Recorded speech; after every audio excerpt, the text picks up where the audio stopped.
So hello guys and welcome back to the channel. Today I'm going to show you how to customize text styles in iMovie. So first of all, open up your iMovie app. On here you can see your projects. This will be your home screen and you can start a new project through here by going to Magic Movie, Storyboard, or just a regular movie. So on here, go to My Movie. That's something I've added, and you can see the blue button Edit. You will need to click on that as well. So on here, you can see I've added some text. If you're interested in finding out how, I'll just click on here and you can see the text that was added. You can click and delete text through here as well. So you can see it says none. Now, if you wish to add text, click on some version of text on here.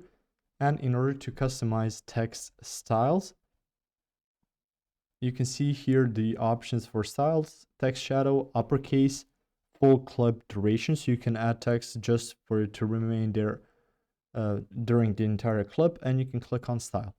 On here you can see default and you can see a lower third. If you click on lower third, it's going to be as it says in the lower third.